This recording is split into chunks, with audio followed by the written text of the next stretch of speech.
Olá a todos, eu me chamo Samara, o título do meu trabalho é Monitoria, Troca de Conhecimento e Apoio aos Estudantes. Sou monitora da disciplina Subjetividade, Cultura e Desenvolvimento do curso de Psicologia da UFCampus. Bom, a visão do meu trabalho consiste em introdução, motivação, objetivos, metodologia, resultados parciais e referências. O objetivo da disciplina é fazer com que os alunos possam compreender, a criança e todo o contexto que a cerca, abordando também a diversidade e diferenças, discussão sobre os autores que falam sobre a infância, e que eu destaquei Piaget, Vygotsky, Winnicott. Piaget ele fala muito do aprendizado, o desenvolvimento sendo feito através de estágios, passando do menor para o maior desenvolvimento. Vygotsky ele fala muito sobre o contexto sociohistórico que a criança aprende ao se relacionar com terceiros. O Winnicott ele fala muito dessa relação inicial da mãe do bebê, do objetos transicionais. Através dos trabalhos em grupos, foi trabalhado os diferentes espaços que as crianças ocupam e as formas de avaliação foram trabalho individual, seminário em grupo e autoavaliação. Bom, referente ao que me motivou a me tornar monitora, primeiro foi interesse pela disciplina, desde que eu fiz a disciplina eu gostei muito, mas como eu estava no início, eu não me sentia preparada e tinha uma carga horária de aula muito alta, poder compartilhar o conhecimento, revisão e aprofundamento do que já foi aprendido, aproximação à docência, a monitoria é essa possibilidade de a gente se aproximar dessa experiência do que seria a docência, e flexibilidade de horário, como eu estou mais no fim da graduação, eu tenho uma flexibilidade maior de horário, podendo me dedicar melhor à monitoria. Meus objetivos consistem em auxiliar o professor e aluno na disciplina, facilitar a comunicação professor-aluno, elaborar materiais para ajudar os alunos nos estudos e realizar encontros para tirar dúvidas dos conteúdos e trabalhos. Bom, a metodologia utilizada, de início nós fizemos um formulário de auxílio ao discente, para entender qual que era o perfil dessa turma, leitura dos artigos da disciplina e participação das aulas. Foi muito importante que eu fizesse a leitura desses artigos, para que eu pudesse relembrar, aprofundar o meu conhecimento, dos conteúdos da disciplina e participasse das aulas para entender o que a turma estava aprendendo, o que elas estavam com dificuldade para pensar nas monitorias. Estudo dirigido dos autores Piaget, Vygotsky e Winnicott, foi um estudo dirigido para cada autor e posteriormente nós fizemos encontros síncronos para a correção desses estudos dirigidos e tirar as dúvidas. Foi feita também a gravação das correções para serem enviadas aos alunos que solicitaram. Então, assim, não foram todos os alunos que puderam participar das monitorias, por isso nós fizemos a gravação, e aqueles que solicitaram nós enviamos.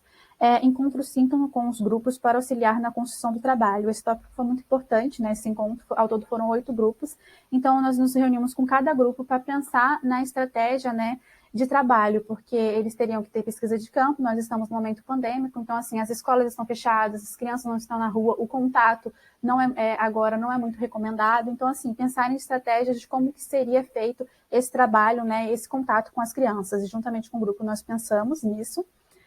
Fizemos grupos de WhatsApp para ter uma maior aproximação com os alunos, também nos disponibilizamos no privado, caso eles precisassem, e fizemos a correção dos trabalhos.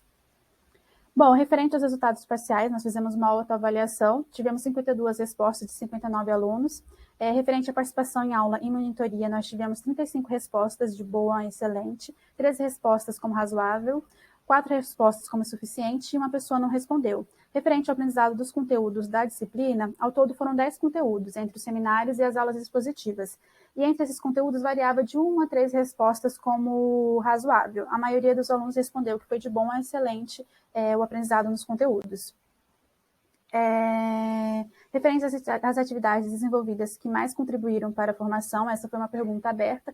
A maioria das respostas foram realização dos seminários, o que foi muito importante, para validar o trabalho da monitoria, então eles gostaram desse contato, com as crianças, mesmo que de forma remota, as monitorias, estudos dirigidos e todos os conteúdos. E o que acharam das monitorias? Nós tivemos 8 respostas como boas, 11 respostas como muito boas, 32 respostas como excelente, uma resposta como razoável e nenhuma resposta como insuficiente. E referente aqui nós temos algumas falas dos alunos referentes às monitorias. Também acredito que o papel das monitoras foi essencial para sanar as dúvidas e na orientação do trabalho. Gostaria apenas de acrescentar outro elogio à forma como as monitoras foram conduzidas. Abrangeram as questões da turma com material teórico e também as mais particularidades do grupo. E aqui estão as referências que foram utilizadas nessa apresentação. Muito obrigada a todos. Olá, meu nome é Maria Eduarda e eu vou apresentar o projeto Bases de Dados como Ferramentas de Aprendizagem na Genética Humana, investigando o GNRB1. Esse projeto foi elaborado no contexto das atividades remotas, em que os recursos digitais se tornaram ferramentas didáticas essenciais. Correlacionando isso com a disciplina, nas últimas décadas foram observados muitos avanços nas tecnologias genômicas, e isso acarretou também na necessidade do desenvolvimento de bases de dados digitais para armazenar, organizar, observar e analisar as informações que eram geradas a partir das técnicas de sequenciamento genético, permitindo então muitos avanços na correlação de fenótipo, genótipo e organização no genoma. Essas plataformas acabaram se tornando ferramentas para aperfeiçoar o entendimento das estruturas, dos processos e dos mecanismos genéticos, podendo ter então também fins educativos. As minhas motivações e objetivos com esse projeto são apresentar bancos de dados digitais com informações genéticas, integralizar os conteúdos que são abordados na disciplina, encorajar o estudo da genética dentro do ambiente de aprendizagem da bioinformática e aprimorar as habilidades de investigação científica dos alunos. O objeto de busca do projeto é o gene RB1 e ele vai basicamente guiar a experiência da aula. Esse gene ele é um supressor tumoral envolvido na hipótese dos eventos de Knudson e ele está associado ao retinoblastoma, que é o tumor intraocular mais comum na infância. A metodologia do projeto está ilustrada no fluxograma abaixo e ela consiste em uma contextualização inicial do tema, seguida da diferenciação de bases primárias e secundárias. Posteriormente, as bases vão ser apresentadas de maneira interativa, explorando sempre o gene RB1. Vai ser proposta uma atividade didática simples, mas que tem como base os interesses de cada aluno dentro da disciplina de genética. Os alunos vão ter a oportunidade de avaliar a experiência por meio de um formulário e, por fim, as atividades serão corrigidas e os dados serão analisados, os dados do formulário. A contextualização do tema pode ser feita, por exemplo, utilizando o projeto Genoma Humano, que é um grande marco da humanidade e que mostra também a importância do tema. A base primária que eu escolhi é o GenBank do NCBI, que é um repositório de dados, uma coleção de acesso aberto de todas as sequências de nucleotídeos disponíveis publicamente. Nela, os alunos podem fazer o download das sequências e também encontrar muitas outras informações que são abordadas na disciplina. Como base secundária, o GeneCards é uma excelente ferramenta de estudo, já que é uma base que reúne dados de centenas de outras bases e os dados são apresentados de maneira organizada. A plataforma é bem simples, integrativa e de fácil utilização, além de funcionar muito bem em diversos dispositivos. Lá, os alunos podem encontrar informações como localização cromossômica, interações de proteínas que influenciam na expressão do gene e até algumas informações mais aplicadas à prática experimental, como as linhagens celulares que são utilizadas nas pesquisas que envolvem o gene. Outro banco de dados que eu gostaria de apresentar é o COSMIC, o Catálogo de Mutações Somáticas no Câncer, que é uma base projetada para a coleta e exibição de informações sobre mutações somáticas. Nele é possível analisar a distribuição de diferentes tipos de mutação e todas essas mutações são abordadas na disciplina. Além desses gráficos, a plataforma também disponibiliza a estrutura 3D das proteínas, mostrando através da intensidade de coloração quais regiões sofrem mais mutações. A ideia é que ao longo da aula sejam coletados dados sobre o gene RB1, como ilustrado nessa tabela, e depois os alunos poderão fazer o mesmo com o gene de interesse pessoal de cada um. Essas são algumas ideias de tema que estão presentes na nossa página da monitoria, o site monitoriadegenetica.uf.br, e a proposta é que eles façam individualmente as buscas e publiquem os seus achados em um link do Padlet. O Padlet é um recurso digital que pode ser utilizado na confecção de murais virtuais. Então, o mural seria composto pelos cartões desenvolvidos por cada aluno e todos eles teriam acesso às informações coletadas pelos colegas, o que também seria uma oportunidade de aprendizado. A avaliação da experiência seria realizada por um formulário com perguntas sobre a repercussão da experiência e as perspectivas de aplicação das bases de dados na formação acadêmica e na prática profissional dos alunos. E os nossos resultados parciais, eles se baseiam nas nossas experiências anteriores com as atribuições da monitoria. Nós temos os plantões de dúvidas que os alunos podem acessar para tirar dúvidas de maneira síncrona. Nós também temos a prática de correção de atividades e a elaboração de casos clínicos, que tem funcionado muito bem, assim como a gente acredita que essa atividade vai funcionar bem. E os temas que eu mencionei já foram adicionados na nossa página, que é regularmente atualizada. Em relação a atividades interativas como essa, a gente já trabalhou com o Kahoot, também tem funcionado de maneira bem positiva. Essas foram as referências que eu utilizei no projeto. Muito obrigada! Olá, me chamo Morgana Martins dos Santos Lourenço e sou monitora bolsista orientada pela professora Silvia Maria de Souza, no projeto de iniciação docência na área de linguística. Bom, Esse projeto é vinculado à disciplina de Linguística 1, 2 e 3. E neste semestre eu fui monitora da disciplina de Linguística 1. A disciplina de Linguística 1 apresenta os conceitos fundamentais da linguística, né? Como o que é linguística, né? Descrever o que é linguística e como ela opera enquanto uma ciência descritiva e não prescritiva. Os conceitos de língua humana e suas características, pensando tanto Benveniste como Martelotto e a dupla articulação da linguagem. Os conceitos de signo e valor linguístico e as suas características, pensando o signo dentro do sistema linguístico estruturalista saussuriano. E estes conceitos, entre outros conceitos, né? Mas estes conceitos mais chaves, mais principais do curso, são conceitos que apresentam um nível de abstração elevado, né? Para os alunos que estão recém-saídos do ensino médio. Por isso, a motivação para me candidatar, enfim, a motivação para ser monitora dessa disciplina. Né? Além disso, né, outra motivação, posso destacar o ensino remoto emergencial, que promove determinados desencontros e dificuldades com as tecnologias, tanto para alunos quanto para professores. Também posso incluir como motivação o desenvolvimento pessoal, porque o processo da monitoria proporciona desafios e novos aprendizados. Como objetivo, eu teria como mediar, né, a comunicação aluno-professor, facilitar a compreensão dos conceitos e exercitar a aplicação dos conceitos. Pensando nesses objetivos e nessas motivações, eu trouxe alguns prints das atividades das atividades realizadas pela monitoria. Então, pensando no ensino remoto emergencial e seus desafios com a tecnologia, enquanto monitora, organizei o Classroom, facilitando e auxiliando a professora, né, nessa organização e também facilitando os alunos a achar os materiais, os tópicos, as atividades. Como vocês podem ver no print, está dividido aqui em 5 tópicos, né? E cada tópico da sua devida atividade e material. Para pensar a mediação da comunicação aluno-professor, a monitoria pensou num grupo com os alunos do WhatsApp, que eles poderiam mandar dúvidas, questionamentos, a qualquer hora. A monitoria estava à disposição a qualquer hora do dia nesse grupo de WhatsApp, para poder repassar as dúvidas para a professora. Além disso, pensando também no ensino remoto emergencial e a facilitação da compreensão dos conceitos, a monitoria disponibilizava a gravação dos encontros e o material utilizado neles. Também tínhamos encontros revisando os conceitos já pautados em sala pela professora.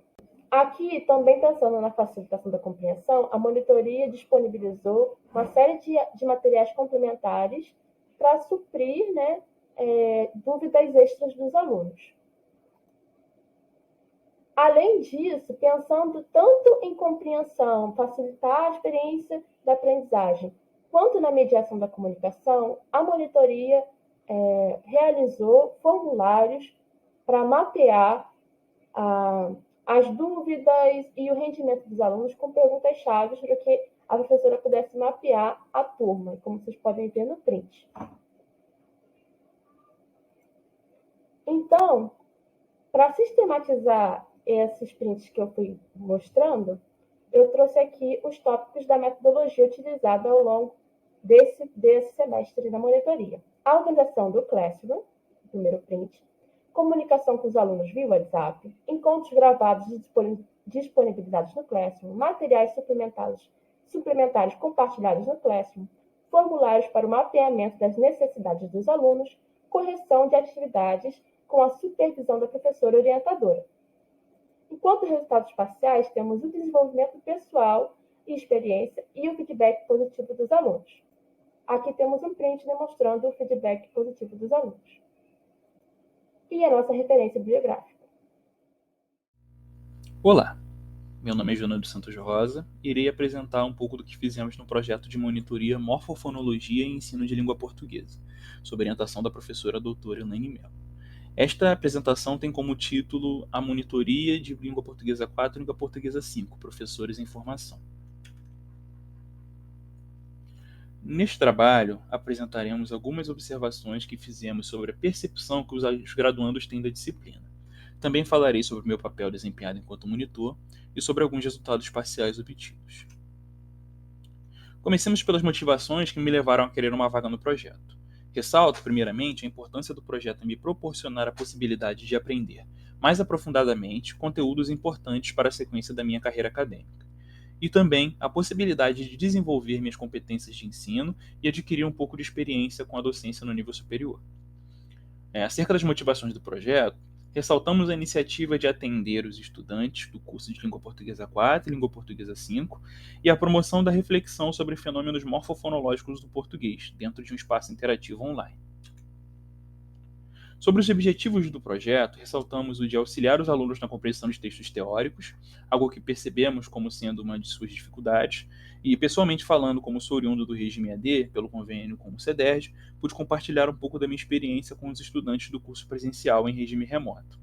Ainda outros objetivos são aprimorar minha prática na docência e demonstrar como a disciplina de Língua Portuguesa 5 pode auxiliar os graduandos em suas futuras práticas pedagógicas. Sobre as metodologias, durante os atendimentos ela consistiu na prática de aulas expositivas para sanar as dúvidas trazidas pelos alunos, no diálogo constante com os alunos, reuniões semanais com a equipe do projeto e na criação de um e-mail específico para facilitar a comunicação com os alunos do curso. A metodologia durante a aula consistiu numa aula expositiva com discussão mediada pelo monitor sobre uma lista de distintos erros ortográficos que se relacionam com conhecimentos fonológicos. Além disso, propomos que os graduandos criassem soluções para os problemas encontrados na lista, por meio do que viram ao longo do curso. A partir de agora, mostraremos alguns resultados parciais alcançados durante o decorrer do projeto. Este é um mapa mental utilizado para ajudar os alunos em uma de suas dificuldades percebidas no início do projeto, a distinção entre fonética e fonologia. Este é um site utilizado para transcrever as palavras foneticamente e foi uma dica que adquiri pela minha vivência enquanto aluno EAD e que pude compartilhar com os outros alunos. Essa é uma representação da estrutura de uma sílaba feita por meio do site Paint Online, outra contribuição do ensino EAD. Para a elaboração da aula, tive a oportunidade de ler materiais de textos básicos e de me aprofundar e procurar por materiais complementares e dados que refletissem a fala carioca. Depois tive que fazer um resumo, selecionar as informações principais desses textos e montar os slides. Como resultado da aula, pudemos relacionar a fonética e a fonologia do português com o ensino de língua materna na educação básica. Esse é um print de um slide utilizado na aula. Ele traz o percentual de vocalização da lateral em posição de coda silábica no Rio de Janeiro. Este é um print de uma parte da aula em si.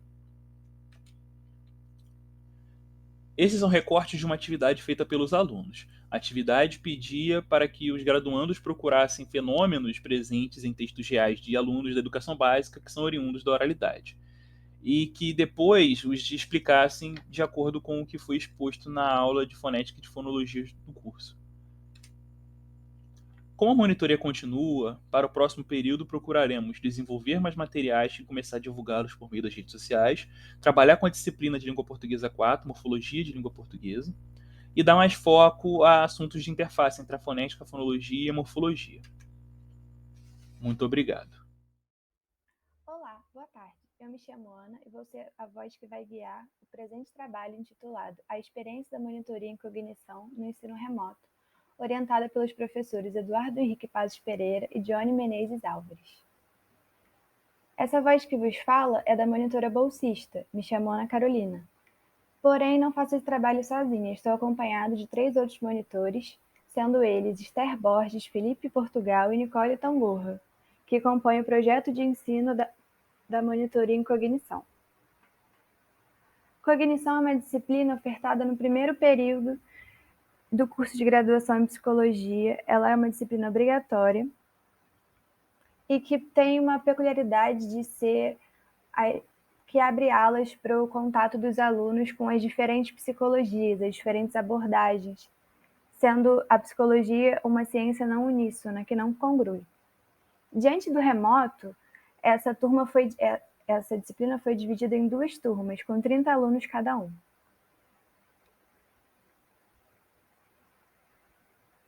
A proposta da monitoria também se altera, visando diminuir algumas perdas na transposição para o remoto.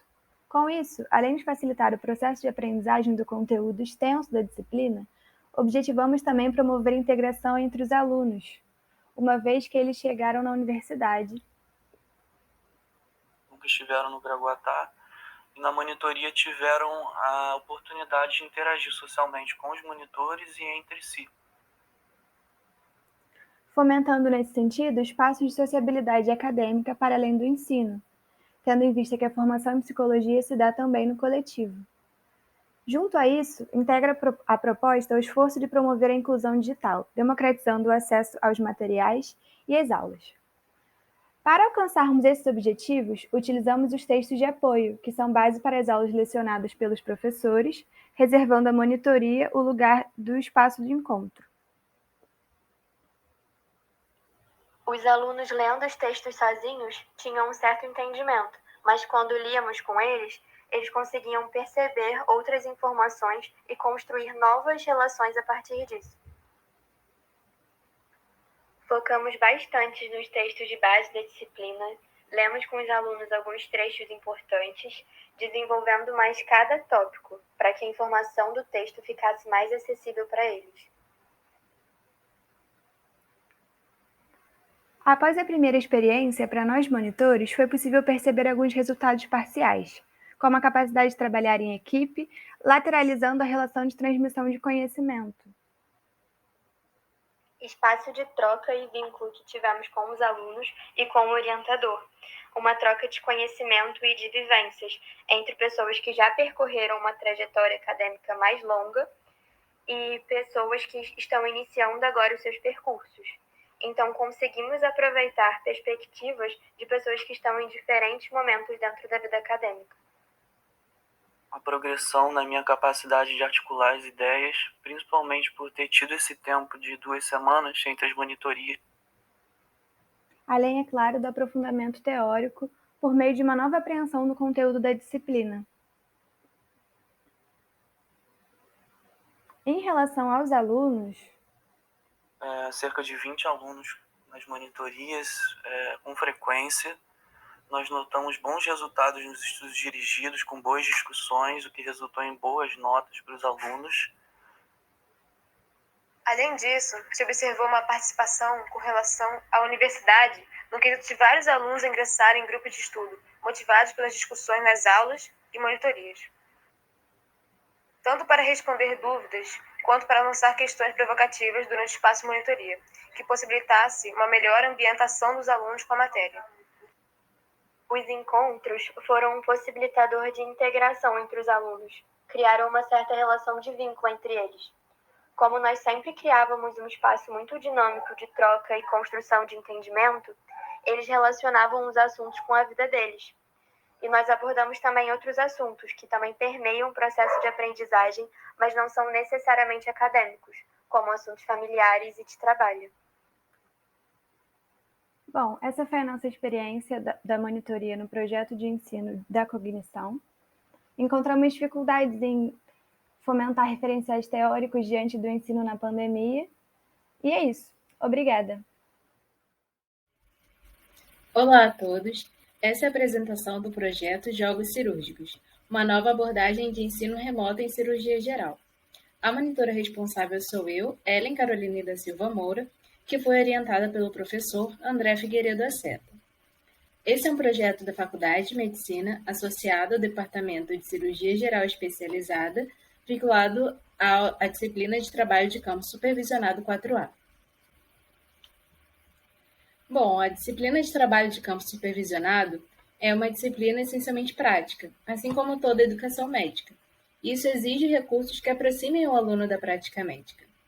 Entretanto, por conta de todo o contexto pandêmico atual, houve a necessidade de migração para o ensino remoto, durante o qual as atividades que antes eram práticas foram adaptadas às aulas online. A partir disso, houve a necessidade de investimento em metodologias alternativas de ensino que facilitassem o processo de aprendizagem. Nesse sentido, o uso da metodologia ativa de ensino se tornou bastante difundida, e fazê-lo através de jogos educacionais funciona como uma ferramenta pedagógica interessante no sentido de auxiliar o processo em que o aluno associa todo o conteúdo teórico com a prática médica. Bom, e nosso projeto, a partir disso, tem como motivações e objetivos o fato de que o ensino remoto exige de docentes e monitores a adoção de recursos pedagógicos ativos, objetivando-se, por conseguinte, através de um jogo digital, o ensino e/ou revisão de conteúdos em cirurgia geral de maneira didática, mas também acessível. Foi desenvolvido a partir disso um jogo digital denominado Jogos Cirúrgicos, que foi executado através do programa PowerPoint da Microsoft, em que foram criados hiperlinks capazes de promover a transição entre os slides. O jogo é em formato de quiz e é baseado em casos clínicos fictícios.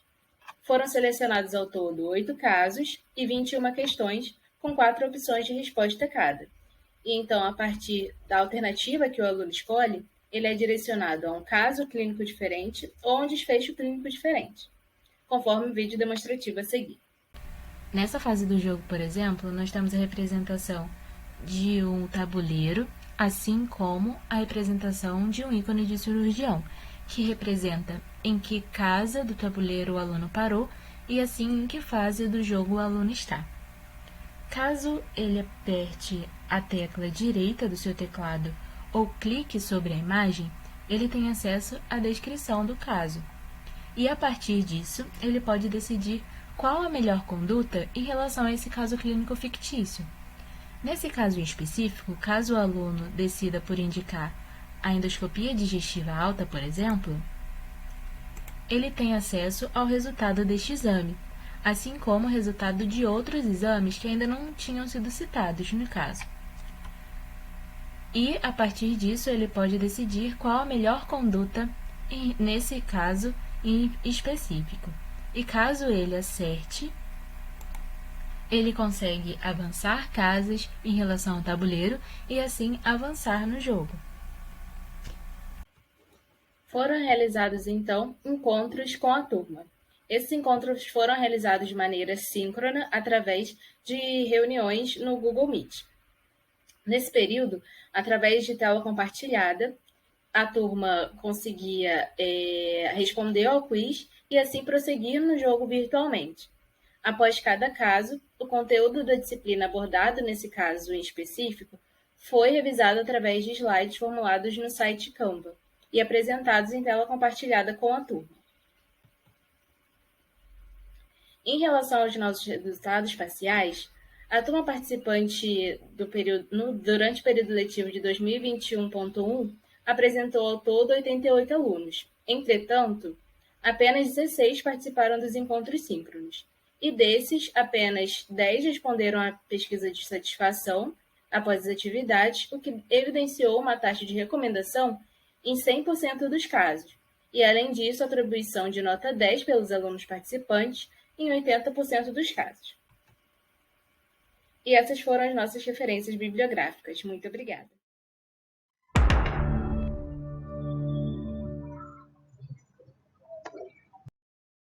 Olá, pessoal. A nossa série de hoje foi feita para a Semana de Monitoria. Eu sou a Vitória, monitora bolsista da disciplina de Epidemiologia 2. Juntamente com a Gabriela Quaresma, a Giovana Vasconcelos e a Mariana Sidaco, formo o time de monitoria da disciplina Epidemiologia Descritiva aplicada à medicina. Somos orientadas pelas professoras Edna Yoko e Elia Kawa. E o nosso trabalho consiste em identificar as opiniões dos alunos sobre a monitoria nesse semestre de 2021.1. Esse levantamento de questões e a nossa apresentação consiste em entender um pouco como a monitoria contribuiu ou não para o aprendizado dos alunos nesse semestre.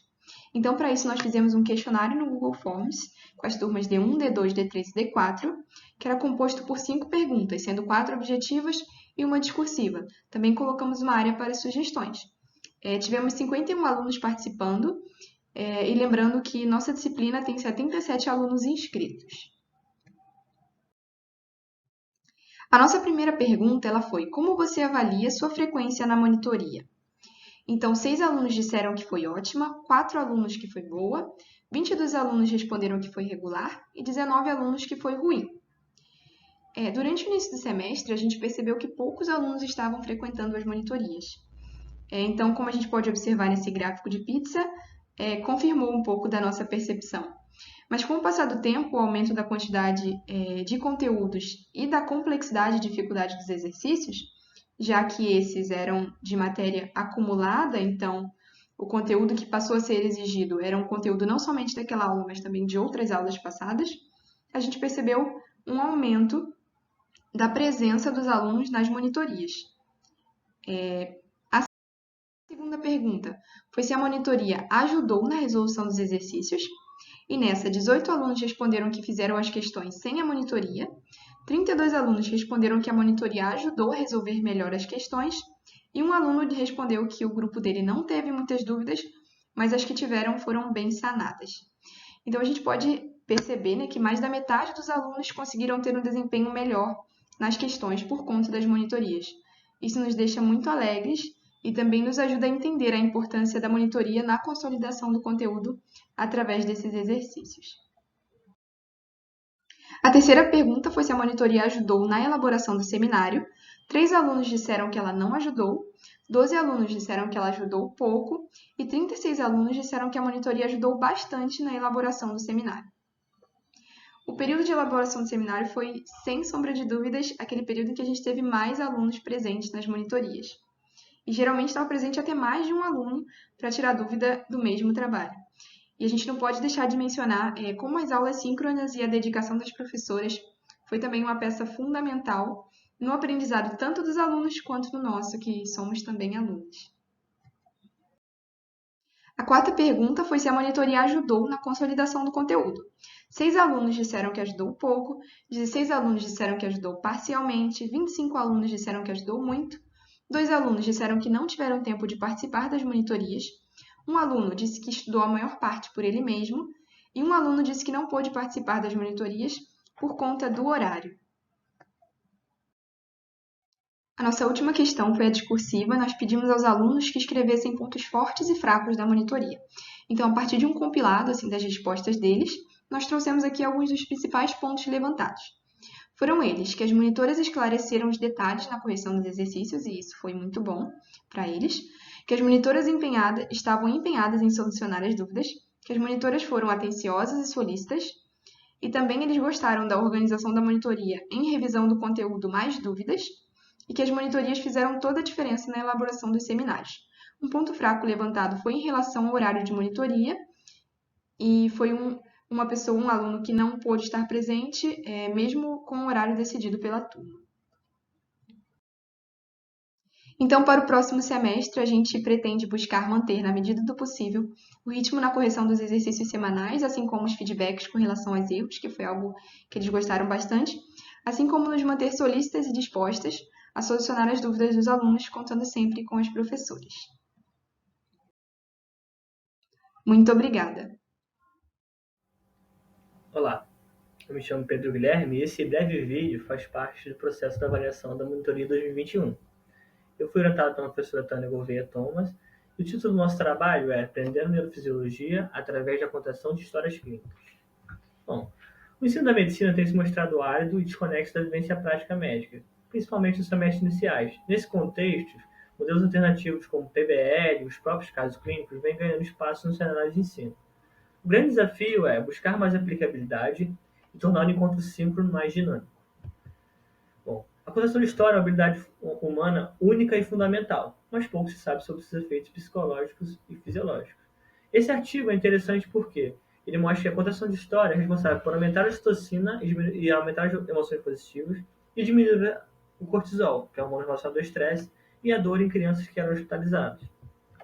Bom, O uso do caso clínico no processo de ensino facilita a aquisição do conhecimento, pois trata-se de um método ativo que estimula o aluno a buscar por informação e sua transformação em conhecimento, para exercitar o raciocínio clínico, que é um dos objetivos finais da formação médica.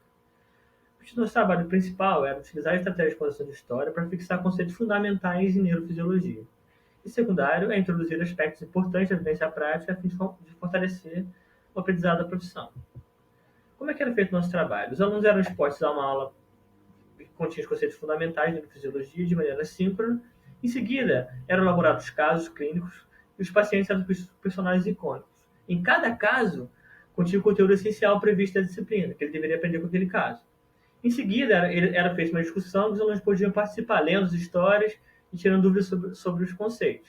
E, por fim, era feito um quiz em que o aluno era avaliado se ele aprendeu ou não o conteúdo fundamental da disciplina. Aqui alguns exemplos de personagens que foram nossos pacientes dos casos. E aqui o volume de casos total produzido por nós, um total de 26 casos divididos nos diversos temas da disciplina. Esse caso é um caso que aconteceu no contexto de motricidade, é um caso da doença de Parkinson, em que o paciente-personagem é um Phenolius Gru. Observa a riqueza de detalhes que a gente traz nos casos. Além disso, os casos contêm links e hiperlinks, que dão acesso a vídeos, imagens e gráficos que facilitam o aprendizado do aluno e o entendimento do caso. Observe esse hiperlink da acesso a um vídeo que mostra o sinal semiológico de roda denteada, muito comum na doença de Parkinson. Observe também que a gente sempre conta com os conceitos fundamentais que o aluno precisa aprender da disciplina. Além disso, tem questões que ajudam a nortear o aluno no entendimento do caso. Bom, como é que a gente avaliou esse trabalho nosso? A gente fez uma avaliação pré e uma avaliação pós. A avaliação pré, a gente sabia que 100% dos alunos do quarto período de medicina já haviam sido expostos a caso clínico em algum momento da faculdade. Bom, em geral, a experiência deles com casos clínicos era positiva.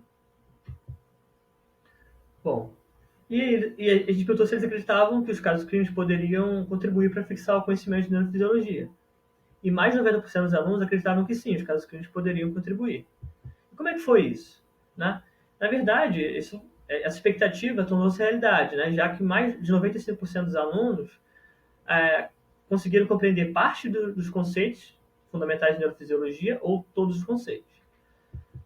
Bom, aqui a gente avalia a participação dos alunos e aqui a gente avalia a qualidade dos casos. Observe que 97% dos alunos avaliavam os casos de maneira positiva, acreditavam que os casos estavam bem elaborados. Aqui eles avaliaram os recursos utilizados, vídeos, hiperlinks, figuras e etc. Bom, a contação de história através de casos clínicos e neurofisiologia mostrou uma ferramenta importante para o ensino da disciplina no período remoto. Né? Através de histórias clínicas, podemos criar um ambiente de ensino mais ativo, que o aluno participa mais, sem que haja perda do conteúdo essencial que é esperado. Então, a mais importante para a gente sempre foi que os alunos aprendessem conteúdo fundamental. A utilização de estratégias que aumentam a dinâmica dos documentos, no caso dos casos, os links, hiperlinks, vídeos e figuras, é enriquecedora e vista com bons olhos pelos alunos. Bom, qual foi a minha visão desse trabalho? Né? A elaboração dos casos clínicos foi um aprendizado muito enriquecedor para mim. Além de contribuir para o aprendizado da neurofisiologia, foi um substrato muito importante para a prática clínica, já que eu estou no final da faculdade. O contato com os alunos foi muito positivo. A contação de história aproximou muito a minha relação com os alunos.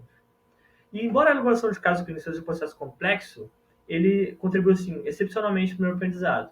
Já precisava buscar muita literatura e trabalhar muito nesse conhecimento. Bom, queria agradecer. Até breve.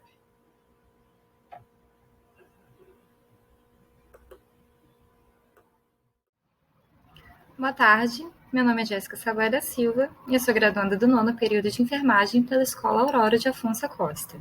Esse é um trabalho direcionado à Semana de Monitoria de 2021 da Universidade Federal Fluminense. Abordarei o tema Recursos Didáticos em Mídia Digital em período pandêmico para o curso de enfermagem, em especial como a relação aluno-professor-monitor e ensino remoto de emergência tem influenciado na passagem do graduando dos últimos períodos do curso, nos quais foram feitos de forma exclusivamente remota, e como isso afeta o aprendizado e também essa transição de aluno para profissional. Mas afinal, o que é RE? O ensino remoto de emergência é um conjunto de estratégias didáticas e pedagógicas criada para diminuir o impacto do isolamento social imposto pela pandemia. Podem ser medidas tecnológicas ou não, ajudando a manter o vínculo com a universidade e os discentes. Dentro dos desafios esperados, houve uma adaptação de ensino pela universidade, sobretudo em cursos de carga horária prática alta, que é o caso da enfermagem. E aí foi amplamente discutido se isso seria possível. O maior desafio, com certeza, seria a parte prática do curso. Porém, outro desafio também importante é a comunicação do discente e docente, num período que se já é esperado que surjam inseguranças quanto à transição do aluno para profissional nas disciplinas de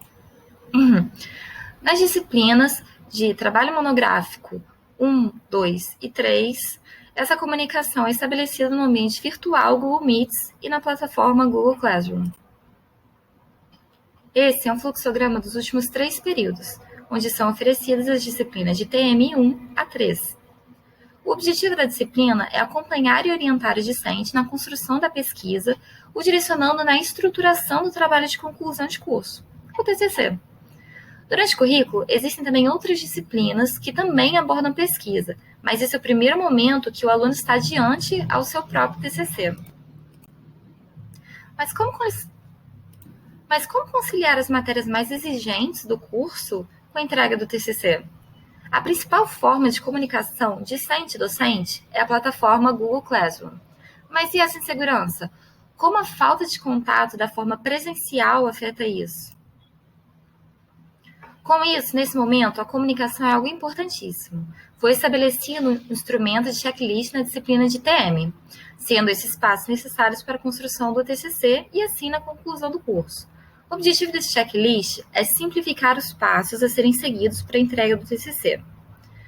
Aqui nós vemos as disciplinas de TM1 e TM2. Ambas são referentes a trabalho monográfico 1 e 2.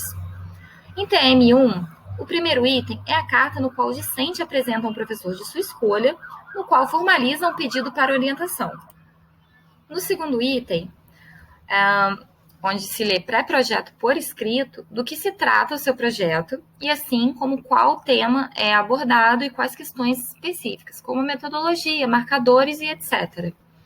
Em TM2, o primeiro item é como está o progresso da disciplina, e o segundo item é uma apresentação do estado do projeto, nos quais são excluídos os resultados, pois ainda não são esperados que estejam prontos. Nesse segundo passo, o aluno faz uma apresentação voltado para a turma inteira e avaliado pelo professor da disciplina. Aqui é o TM3, que é do trabalho monográfico 3, que é a última matéria antes da formatura e antes da entrega do TCC. O primeiro item é o planejamento individual de defesa, que é um instrumento onde o discente se planeja de acordo com o fluxograma passado até aqui. A carta convite para a defesa, que é o convite para formalizar para a apresentação do seu TCC. O terceiro é um instrumento de avaliação da defesa do TCC, que é para o discente se programar nas competências avaliadas pela banca. Depois vem, novamente, um checklist a fim de checar os últimos passos, e então a defesa do TCC, que é feita de forma EAD, por enquanto, em até 2 horas. Com o ARE, esse instrumento consegue ficar organizado e ordenado no arquivo do Google Classroom, onde o aluno tem acesso a qualquer momento. Em processo de avaliação, no semestre de 2021.1, houve uma queda no número de procuras para a ajuda da monitoria e também um bom resultado alcançado em relação aos trabalhos desenvolvidos e entregues. Agradeço a todos o tempo de vocês e também a coordenação do curso que sempre foi tão solícita. Tchau, tchau.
Olá a todos, meu nome é Laís de Oliveira Costa Dantas. Eu sou acadêmica do curso de Nutrição da Faculdade de Nutrição Emília de Jesus Ferreira, da UF, e monitora das disciplinas Prática em TCC1, Prática em TCC2, que estão vinculadas ao projeto de monitoria intitulado Metodologia Ativa e Desenvolvimento de Trabalhos de Conclusão de Curso. Esse projeto tem como professoras orientadoras a Milena Barzar e a Patrícia Henriques. Bom, dentro do atual contexto pandêmico que vivemos, foi preciso reformular o plano da disciplina para que ele fosse adequado ao modo remoto de ensino, assim como manejar o método de ensino de forma que ele auxiliasse com maior eficácia no aprendizado, desenvolvimento e desempenho dos alunos.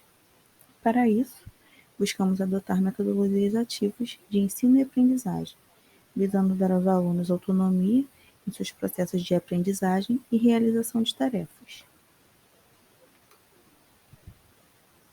Os objetivos desse projeto são planejar, desenvolver e executar atividades que possam ser aplicadas de forma que respeite as estratégias de ensino e aprendizagem abrangidas nas metodologias ativas.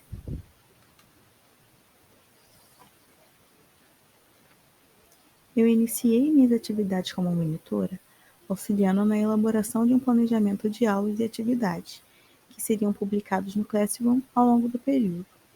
Para a elaboração desse planejamento, foi necessário que eu buscasse materiais didáticos e também que eu redigisse as descrições das atividades. Após o planejamento pronto, eu pude colocá-lo em prática através da publicação semanal dessas aulas e atividades no Google Classroom. Como monitora, eu também pude planejar e ministrar de forma síncrona uma aula com um tema que se revelou motivo de bastante apreensão e dúvidas dos alunos ao decorrer da disciplina. A avaliação do alcance dos objetivos de aprendizagem dessa aula foi feita através da aplicação de Google Forms. Além dessas atividades, eu também auxiliei as professoras na correção de algumas tarefas e ofereci suporte aos alunos para a retirada de dúvidas. Para isso, eu disponibilizei um canal de comunicação via WhatsApp, e-mail e também pelo próprio Google Classroom.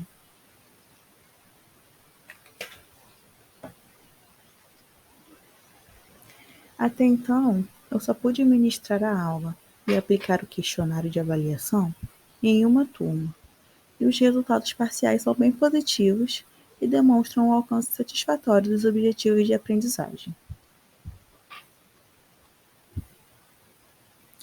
A monitoria tem sido uma experiência muito enriquecedora e me chamou a atenção para mais um campo de atuação do nutricionista, através do contato com a docência. Essas são as referências e obrigada. Bom dia a todos, eu me chamo Letícia São Paulo e meu trabalho é intitulado como Aplicação de Ferramentas Digitais para o Estudo Remoto em Nutrição Clínica e foi orientado pelas professoras Silvia Custódio e Célia Cohen. A pandemia instaurada a partir do coronavírus trouxe consigo diversas modificações do que era conhecido como normal, uma vez que o distanciamento social é a medida profilática mais efetiva contra a doença. A partir disso, por parte das instituições de ensino, houve uma necessidade de reavaliação do processo de ensino-aprendizagem de modo a conter esses efeitos do período de isolamento social. Nesse sentido, os mapas mentais têm a ideia de organizar e priorizar informações, a partir de um conceito central, remetendo a ideia de nitidez, rapidez, revisão eficiente e prática, através de cores, desenhos ou símbolos que fortalecem a memória visual. Já a gamificação desenvolve um contexto de game fora de um game. Ele proporciona ambientes interativos, atrativos e também significativos. Há uma relação intrínseca entre o aprendizado e a gamificação, uma vez que para você jogar um jogo, você precisa antes aprendê-lo. Os resumos são amplamente solicitados e utilizados. Eles desenvolvem a compreensão de leitura e a condensação do texto em pontos importantes, que visam divulgar informações, facilitar a recuperação de ideias, de modo a complementar a fixação dos estudos e também incentivam a leitura e a escrita. É evidente que a influência do cenário pandêmico no ambiente universitário gerou a necessidade de reformulação das ferramentas digitais usadas até então. Sendo assim, a implementação de outros recursos dinâmicos no ambiente remoto proporcionariam um ambiente de aprendizado interativo e participativo entre os alunos. Então, o trabalho tem como objetivo aplicar ferramentas digitais como material complementar ao ensino e aprendizagem de conteúdos abordados nas disciplinas de Clínica 2. A plataforma online Canva foi utilizada para a elaboração das ferramentas digitais e tais ferramentas seguiram diferentes modelos, como infográfico, quizzes e mapas mentais. Como instrumento da coleta de dados, foi disponibilizado um questionário na plataforma Google Forms, que capturou a percepção dos alunos sobre as metodologias aplicadas através de escalas lineares, que variaram de 0 a 5, sendo 0 discorda totalmente e 5 concorda totalmente. Os dados foram apresentados de forma descritiva e expressos em amostra e porcentagem. Aqui está uma prévia do material que foi elaborado por mim, e todas as ferramentas foram utilizadas durante aulas síncronas. O primeiro, para a aula de dislipidemia e aterosclerose, eu apresentei o material informativo criado por mim. Ele tinha cerca de 5 páginas e englobou as principais informações na forma de resumo, que serviriam como base para a elaboração do caso clínico. Em seguida, de forma a complementar o aprendizado e fixar o conteúdo, eu disponibilizei esse quiz que foi feito com a turma. Já na aula de insuficiência cardíaca foi utilizada a ferramenta de gamificação, através de um pré-teste e pós-teste. O pré-teste, nesse caso, é utilizado para avaliar o conhecimento já adquirido antes da sessão clínica pela turma, e o pós-teste para verificar se nós conseguimos fixar esses conteúdos que foram abordados. A terceira ferramenta utilizada foi o modelo visual de mapas mentais, e este foi disponibilizado de forma assíncrona. Não houve a interação com a turma, apenas a disponibilização no mural da disciplina. Quanto ao número de respostas, 14 alunos responderam ao questionário e 16 alunos não responderam ao questionário. Desse modo, o N foi 14, equivalente a 46,7% da turma. Os gráficos mostram, de forma comparativa, a percepção que a turma teve sobre o uso das ferramentas digitais para o aprendizado em Clínica 2. Na figura 1, com exceção de um aluno em doenças renais, todos concordaram totalmente que os conteúdos abordados foram pertinentes. Na figura 2, o material de dislipidemia e aterosclerose se destacou na concordância total em relação ao alcance dos objetivos. Na figura 3, o material de doença renal foi o recurso que teve menor concordância de aprendizado pela turma. Isso pode ser justificado por uma menor afeição por mapas mentais ou pelo modo que o material foi disponibilizado, de forma assíncrona. Na figura 4, a maior parte dos alunos concordaram totalmente que o material de dislipidemia e aterosclerose contribuíram para ampliar o seu conhecimento sobre o assunto em questão. Em relação à adequação da carga horária para o material de dislipidemia e aterosclerose, essa foi a variável que teve uma menor concordância total por parte da turma, com 85,7%. E a mesma tendência foi vista no material de insuficiência cardíaca, com 71,4%. Isso pode ser explicado pela maior permanência dos alunos na sala de aula síncrona. Dentre as 3 atividades, a atividade 1 foi a que teve a maior concordância total pelos alunos, e nela foram utilizados o resumo e a gamificação de forma síncrona. Alguns vieses podem ser considerados. A atividade 2 foi realizada após uma longa discussão guiada de caso clínico. Já a atividade 3 foi realizada de forma assíncrona e isolada, e isso pode influenciar numa menor aceitação. Mas conclui-se que a utilização de ferramentas digitais foram pertinentes no processo de aprendizagem pela turma, visto que todas as respostas se concentraram em escalas de concordância ao que foi proposto pelas atividades. Essas são as referências, obrigada. E complementando a apresentação, esse foi meu plano de aula.